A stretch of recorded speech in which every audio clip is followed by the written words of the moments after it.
Tanzania.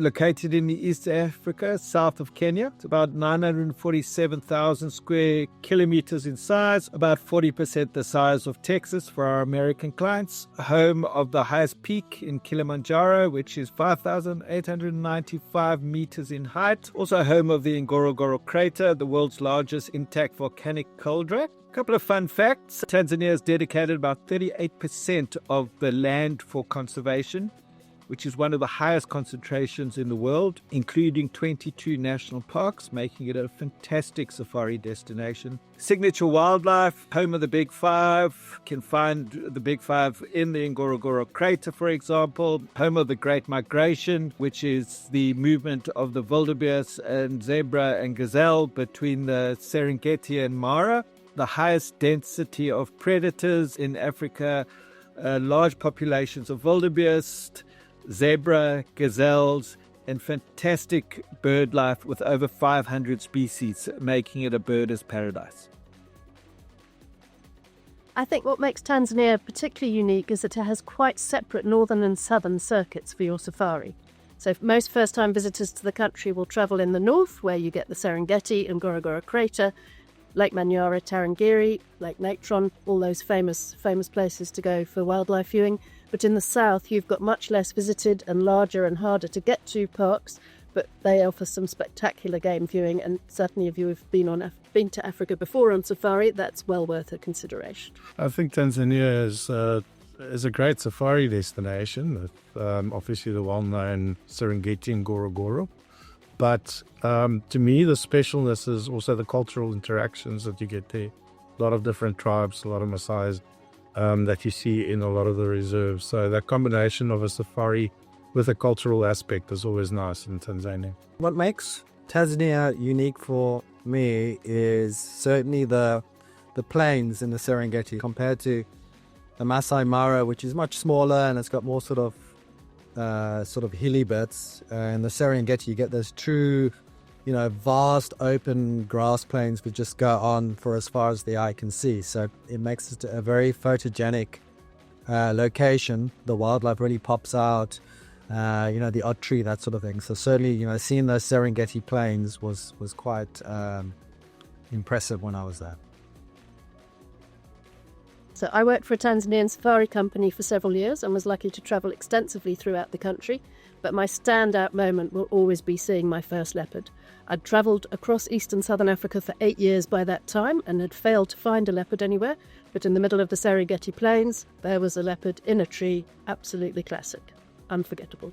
I think my memorable experience of Tanzania was, or Tanzania like everybody calls it, it's probably when we arrived at Ngorongoro Crater, right on the crater rim. It was something that I always wanted to see, a place that I always wanted to see. And just to have that view over the crater itself and see just untouched nature, all the animals in the bottom, that was amazing. It was a really good experience. Yeah, for me, I've got a few memorable experiences. One I was going to mention was also the Ngorongoro Crater. Very impressive, but also, being inside the crater, just seeing the Maasai, which live among the wildlife, herding their cattle to feed and get water while you're in your safari jeep driving around is quite something special. But the other thing that I wanted to mention was, what I didn't realize actually is there's some active volcanoes in Tanzania. And then just, happening to see those when we're staying in a certain area. And also that you can drive around for hours and hours, when you're traveling between different parks and that, like Harriet mentioned earlier. Tanzania is very big. Some long drives between other parks and that is that, you think you're not going to see anything. And then you stop somewhere for a picnic or a quick stop. And then suddenly, a Maasai comes out of a corner, or out of a bush, or out of a left field trying to sell you something. So it's quite amazing that, you see the tribes and that in very rural and far-flung places between parks. So Tanzania is famous mostly for the Serengeti. That is going to be visited by everyone who goes to the country, almost certainly, if they go to the northern circuit.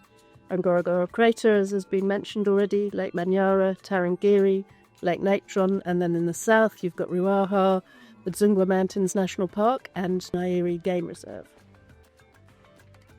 I've not climbed Kilimanjaro, but I've seen it, and not from Tanzania, I've seen it from Kenya, because it actually borders very close to the Kenya border with Tanzania. So, Kilimanjaro being the highest peak in Africa, certainly, a big highlight or draw card for people traveling to Tanzania or Kenya for that matter for safari, and then adding on a trek to climb Mount Kilimanjaro. So it's another thing that we can arrange for you. We've got various treks that we put together with our local operators. I think you can do treks between 5 and 7 days in duration. But yeah, Kilimanjaro is also another highlight of Tanzania.